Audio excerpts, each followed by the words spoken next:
This is a chapter from my memoir, Maha Unshackled. If you've just joined, you might want to start from the beginning, from introduction all the way to chapter 16, Near Death Experience.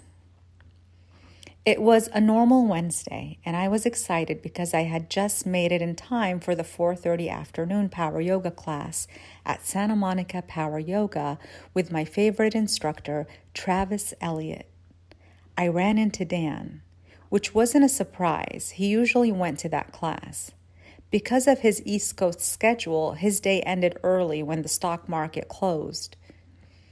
We did the 90-minute vigorous master yoga class and came out sweaty and high on yoga, which reminded me that someone gave me a weed-infused chocolate bar and I didn't know what to do with it. As we rolled up our mats and drank water after class, I told Dan, the funniest thing happened today at the dispensary. I was buying weed to smoke, and the guy slipped an edible into my bag as a gift. He was this big black dude with this deep, serious voice. I was putting my wallet back in my purse. He suddenly stopped me and said, "Look at me. Don't take more than a tiny square. You hear me?" Dan smiled as I went on. I was like, yeah, sure, just kind of brushing him off. But then he leaned in and said again, "No, look at me, young lady. Do not take more than one square bite. I'm telling you." Dan's eyes lit up. "Why don't you come over? We can order food, take the edible, and watch some crazy sci-fi or fantasy movie. You know, really have an experience," he said. That sounded like an exciting plan to me at the time. I went home, showered, hopped on my yellow beach cruiser with the white basket in front, and biked over to his place. The Thai food was still in the plastic takeout bags on the kitchen counter as we sat on the stools. Dan's roommate had just bought brand new white Prada couches for the living room, and Dan said they weren't allowed to put their feet on them. Dan had picked a movie, something classic and trippy. I don't remember the title, but he said it was perfect for the experience we're aiming for. I took out the chocolate bar and showed it to him. Dan unwrapped the chocolate, and on an empty stomach, I took just a tiny bite from the corner like I promised. Dan ate the whole square. We ate our food and waited, but nothing happened for about an hour. Then Dan said, "Let's go sit on the couch and watch the movie." The moment I sat on that chair, I started feeling weird. I looked at Dan and smiled. I said, "Oh, I'm starting to feel it. I feel like I'm slipping and sliding out of my body." We both giggled. And then the slipping and sliding started to move a little faster and faster and faster and faster until it was out of control. I started blurring things out of my mouth that I've never said out loud or even thought of consciously. "My mom is so mean. She lies down on the couch, and then there's nowhere else for us kids to sit. We'd sit on the floor, or she'd make us sit by her feet and massage her feet. She always had the remote control in her hand. She was always in charge of what was on the TV. My dad does nothing. I hate my dad. He wears this white, long, traditional Middle Eastern gown, and he sits there doing nothing. He's so mean. I hate him. I know you don't respect me, Dan. You look down on me because I'm Middle Eastern and you're white. You think you're better than us," referring to his best friend Basil from Kuwait. Honestly, this is a thought that never occurred to me consciously. I don't know where it came from. I didn't feel that way about Dan, or at least I consciously thought I didn't. Everything was happening at the same time. I started to feel sensations. I started to feel heightened sensations, so powerful, like I wanted to sneeze, but also have an orgasm at the same time. I screamed, "I think I'm going to have an orgasm. I think I'm going to have an orgasm. Ah, ah, ah." a giant black wormhole opened on the ground, and I felt myself slipping into it, sinking into it. I started screaming, "There's a hole, there's a hole," desperately trying not to slide into the black wormhole, crawling my hands up in the air. Oh my God, oh my God. I freakishly latched on the chair, trying not to slip into the hole. Dan laughs. "There's no hole," he says. "There's no hole, you're just tripping. Watch the movie." I screamed, and then everything went black. Then all of a sudden, I was in this black void. It was so vast, so black, it was infinite. My sense of time disappeared. It felt like eternity. And all of a sudden, I was conscious. And all of a sudden, I was conscious in this black eternity. And the first conscious awareness was, oh, I've been here before. I've always been here. I know this place. It's so familiar. This is home. I was one with it, and it was one with me, like a wave merging back into the ocean. Am I dead? I just stayed in the blackness. I didn't hear a voice. I didn't see a light. It was just still, black nothingness. At the time, I didn't even have the vocabulary to describe it. Then all of a sudden, I see green, neon, yellowish boots, and I see the floor beneath me. I'm conscious again in my body, but I don't know who I am or what I am. And then a conscious thought came to my mind. Oh, I'm a dog. Because I was so close to the floor, on my hands and knees, all I could see was boots and legs. Am I a dog? I say out loud. No, I hear multiple voices of men reply. Who am I? I say. You are Maha. What is Maha? I responded. What does it mean? It's your name, they say. What is a name? I say. Then I threw up. I'm so sorry, I cry. It's okay, they all say. Am I going to die? What should I do? I say. They say, you just have to ride it out, or we can take you to the ER. I said, please don't take me to the ER. I don't have insurance. I don't have a job. I'm broke. I don't even know how I even remembered all of this, yet I don't remember my name or know what my name is.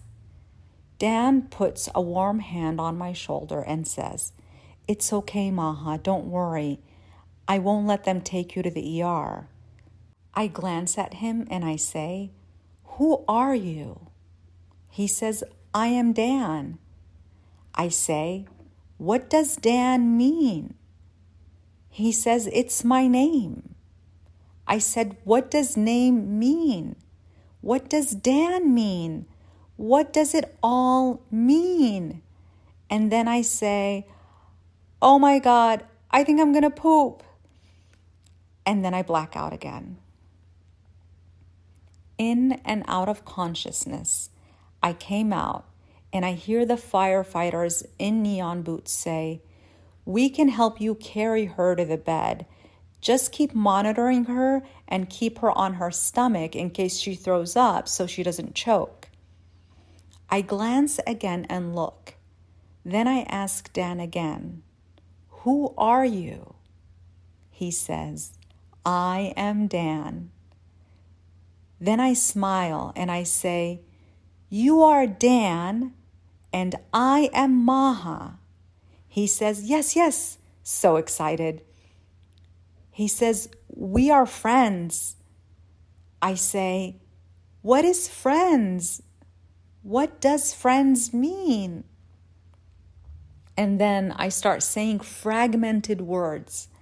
Santa Monica, Yoga, Travis, Jared, Kristen. My tone heightens with excitement when I say Kristen. She's such a good person, I say. Then I look at Dan again and I say, who are you? He says, I am Dan. We are friends. I smile. I said, yes, we did yoga together. He says, yes, yes, so excited. We are friends. And I smile. He says, yes, friends. And then we both say it at the same time. Friends. We did yoga together, I tell him, so excited to connect the dots. Yes, yes, he said, we did do yoga together. Travis, I say. Dan confirms, yes, we did yoga with Travis today. I started saying, inhale, upward facing dog. Exhale, downward facing dog. Then I black out again.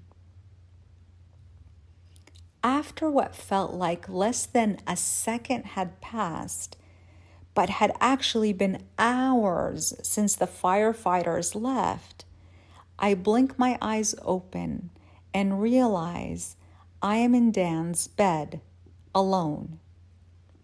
I feel so confused. Why am I at Dan's bed? I call out Dan's name, and he opens the bedroom and stands there. Dan, why am I here? We were supposed to watch a movie, right? He was so nervous to even look at me, and he said, yeah, about that. Something happened. We had the edibles, and you had a bad trip. I let out the most intense gasp, and it all comes back to me. Oh my God, I scream. That all happened? Did I throw up? Yes, you did. On the brand new white Prada couches your roommate just bought? No, I picked you up and put you on the floor when I heard you start to gag. I could see through the bedroom door behind him that he'd already cleaned up the living room, and the living room looks like nothing happened. Oh my God, did I poop? I was so embarrassed. He looks down. He's like, I don't know, you might want to check in on that. I looked down under the cover, pulled my pants down, and checked my pants and told him, nope, I didn't. Oh, thank God, I sighed out. And then we start talking about it, and I say, what happened? And he told me that I had a really bad trip and that he had to call 911 because I was screaming, call 911, I'm dying, I'm dying.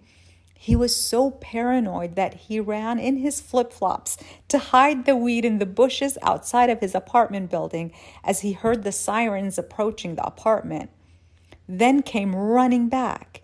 He says you were screaming so loud that the neighbors came knocking on the door and said, is someone having a baby? He didn't want people thinking that he was hurting me, so he opened the apartment door and told them they could come in and see me and see what was happening. I screamed in embarrassment. You let people see me on all fours screaming and vomiting like I'm a show to watch? He laughed. He said, I was scared also. I was high, remember? I had the edible too. But you didn't trip like me? Nothing like you. I was just a little weed high. We both laughed. I told him, I think I died and I came back. He dismissed it. He said, you just had a bad trip, Maha. The firefighters said that this is the most emergency call they get. But I told him, no, I feel this light in my heart, like I don't know how to describe it. But there is this light, I said.